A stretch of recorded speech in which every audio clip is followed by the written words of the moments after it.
बिस्मिल्लाहिर्रहमानिर्रहीम। Current issue है बांग्लादेश में।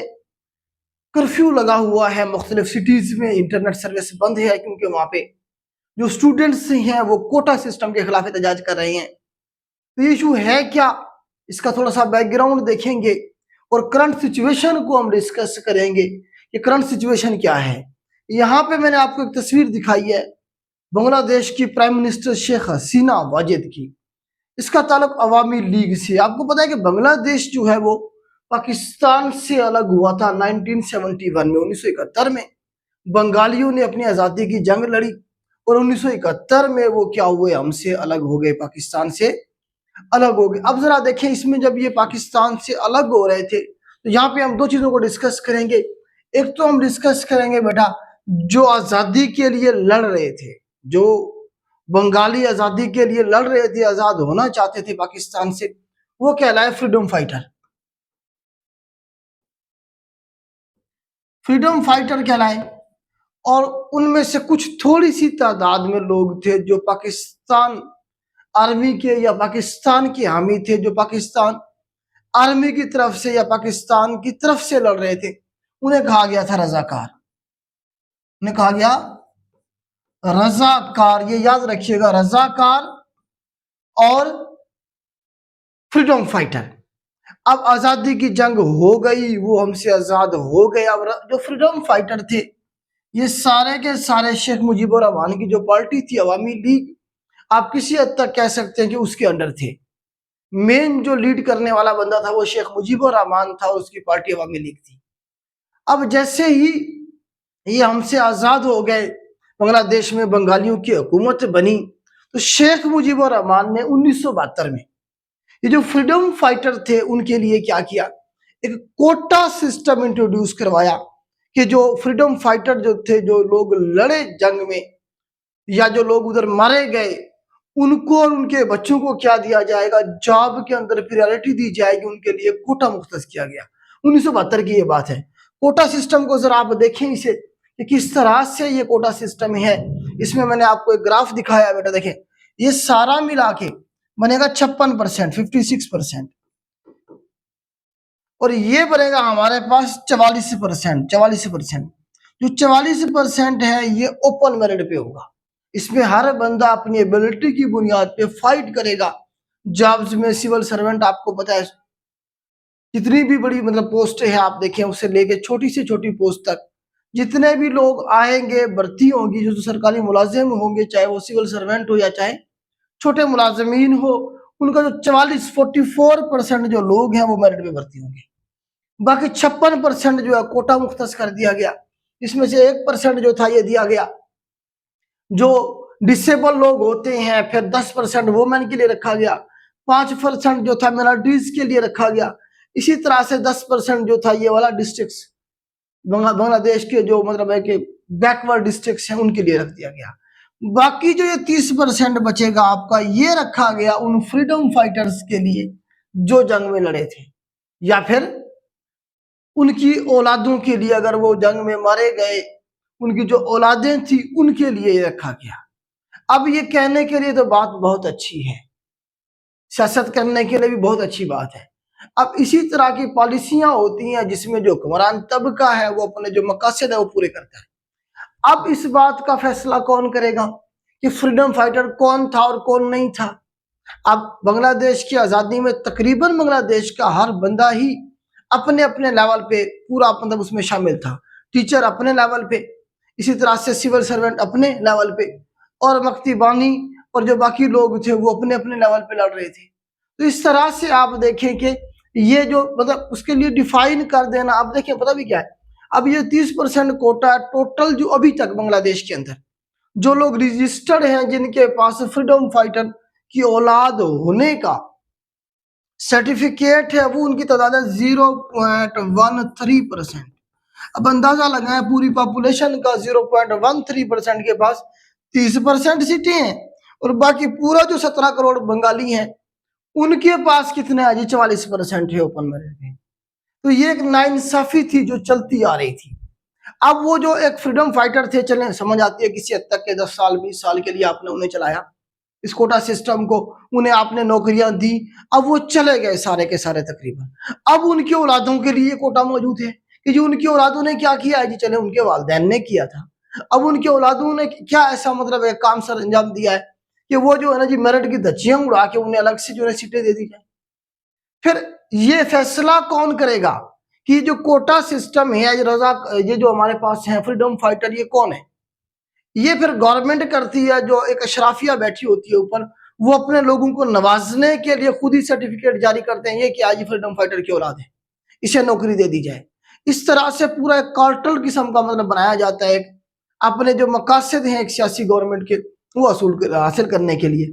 अब ये है जी, आपको पता है कि इस तरह से शेख मुजीबुर रहमान का आपको पता 1975 के अंदर घर भी चला दिया गया था, मिलिट्री कू जब हुआ था, और उसकी पूरी फैमिली को कत्ल कर दिया गया था, सिवाय ये शेख हसीना वाजिद जो है ये और इनकी एक सिस्टर, ये उस वक्त यूरोप में थी, इस तरह से ये बच गई थी। बाद में जब ये फिर वापस आई, इन्होंने पॉलिटिक्स का सियासत की शुरुआत की, तो वो कोटा सिस्टम तब से वैसे ही चलता आ रहा है। तो ये शेख हसीना जो है ये भी 2009 से यहाँ गवर्नमेंट में बैठी हुई है, 2009 से लेके आज 2024 हो गया है। तो इनका भी जो एक्टिविटीज हैं, जो हुकूमत करने का तरीका कार है, वो एक डिक्टेटरशिप की तरह है। तो यहाँ पे जो है ना, आपको पता है कि अभी 2024 के जनवरी में जो इलेक्शन हुए बांग्लादेश के अंदर, वो पोजीशन के बगैर हुए। अपोजिशन ने हिस्सा ही नहीं लिया, बाइकाट किया हुआ था, क्योंकि उनके 1000 से ज्यादा लोग जो हैं वो जेलों में डाले हुए थे इसने। इवन जो डॉक्टर यूनुस मोहम्मद साहब है ना जी, जो कि आप पता है कि ग्रामीण बैंक के फाउंडर हैं, जिन्होंने इंडिया के अंदर इंडिया कह रहा हूँ, बांग्लादेश के अंदर इनकलाब बर्पा किया है, गरीबों को गुर्बत से निकालने में नोबेल प्राइज विनर हैं वो।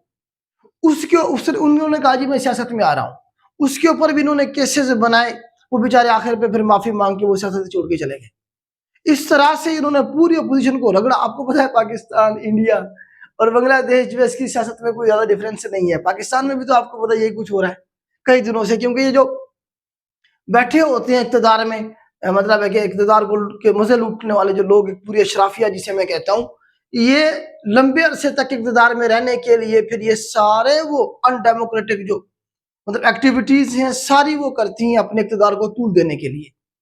तो इस तरह से ये जो है ना बड़े अरसे से बैठी हुई हैं।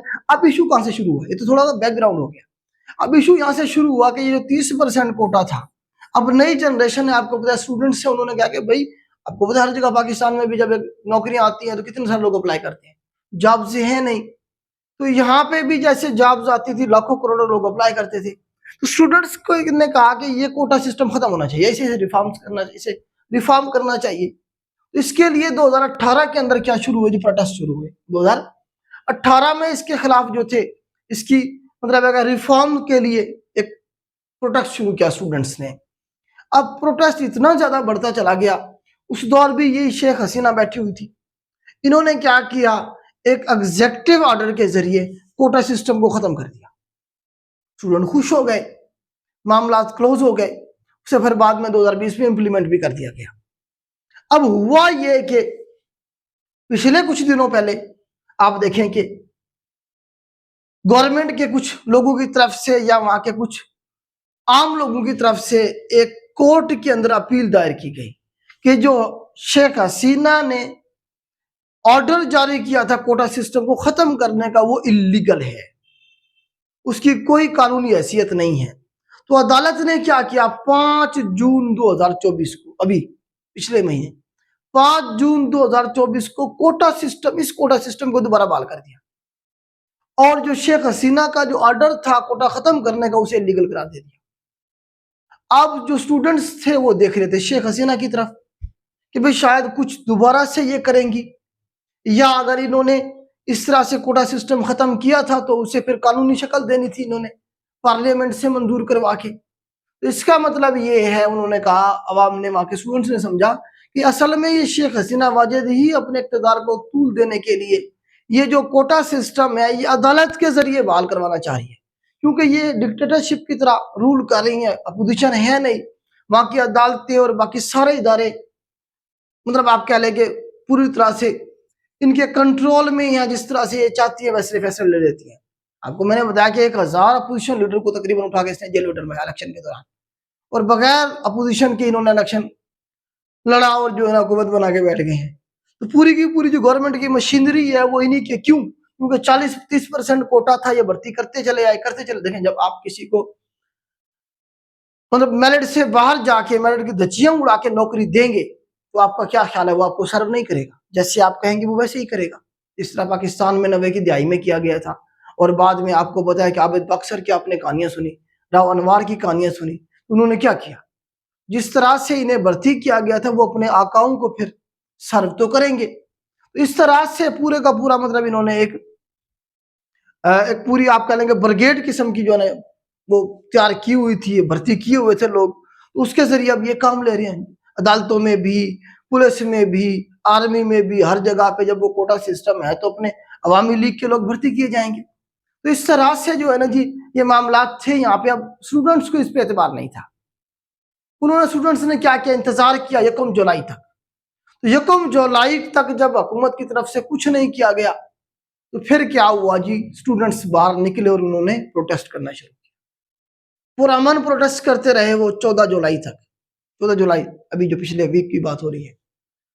तो 14 जुलाई को शेख हसीना आती है मीडिया पे और वो आके कहती हैं कि जी क्या हम ये जो 30% सीटें हैं जो कोटा है अगर फ्रीडम फाइटर को ना दें तो क्या हम रजाकारों को बच्चों को दें?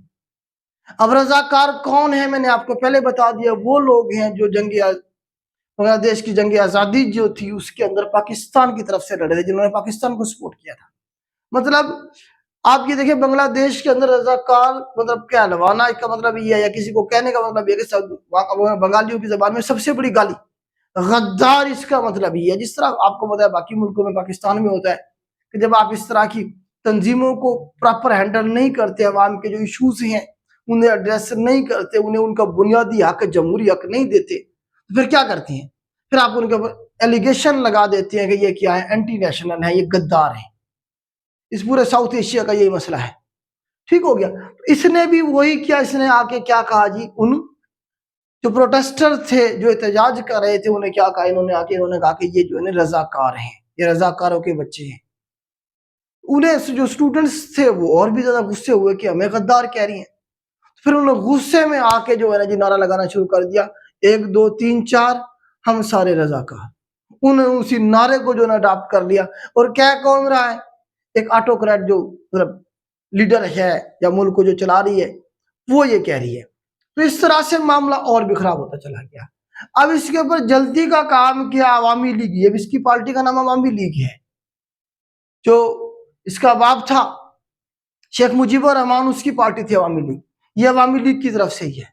अब क्या हुआ, अवामी लीग के जो गुंडे थे इन्होंने वो भेज दिए और उन्होंने कहा कि जो स्टूडेंट्स एहतजाज करें इन्हें सबक सिखाओ।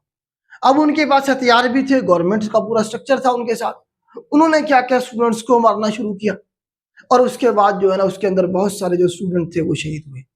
पहले ही दिन कहा जाता है 18 जुलाई को, 18 जुलाई से ये काम शुरू हुआ। पहले ही दिन कहा जाता है कि जो है ना तकरीबन 30 के करीब जो स्टूडेंट थे उन्हें शहीद कर दिया गया, गाड़ियों से कुचला गया, कुछ स्टूडेंट्स को स्ट्रेट फायर किए गए।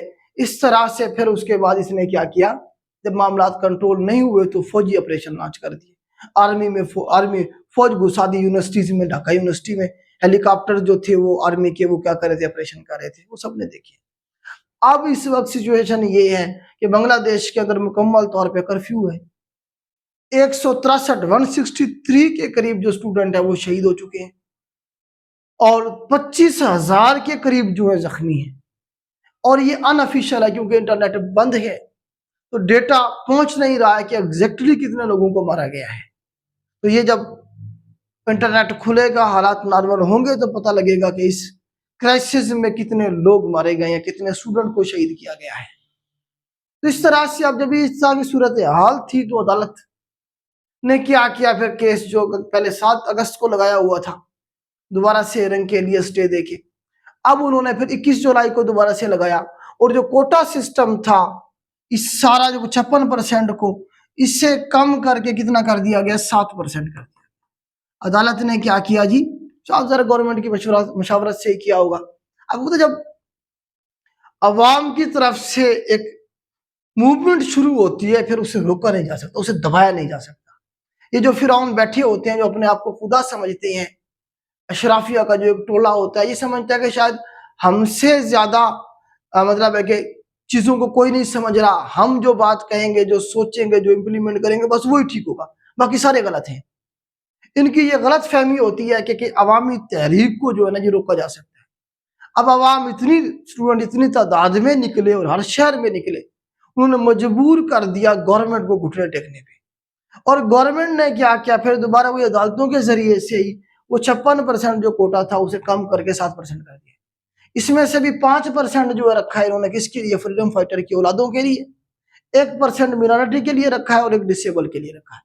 टोटल वो 56% थे, अब कितना बचा है, 7%। ये 21 जुलाई जो परसों गुजरी है उस डेट को जो है ना जी ये फैसला करवाया गया है और प्रोटेस्टर को कहा गया जी अब आप एहतजाज बंद कर दें। प्रोटेस्टर जो है उन्होंने 48 घंटों के लिए अपना जो प्रोटेस्ट है उसे रोक दिया है और उसके बाद उन्होंने कहा कि जो हमारे लोग गिरफ्तार हुए हैं जब तक वो नहीं छोड़ते और शेख हसीना जो है ये रिजाइन नहीं करती और जिन लोगों ने ये सारा मतलब है कि एपिसोड बनाया रचाया, ये लोग जो जिम्मेदारान हैं उन्हें जो है ना जी कटहरे में नहीं लाया जाता, उन्हें कैफरे किरदार तक नहीं पहुंचाया जाता, तब तक हम सुकून से नहीं बैठेंगे। तो ये करंट सिचुएशन है इस वक्त बांग्लादेश की, मैंने आपके सामने रखी। उम्मीद करता हूं कि मैं जो सिचुएशन है वो आपके सामने रखने में कामयाब हुआ हूँगा। आज के लिए इतना ही। अल्लाह।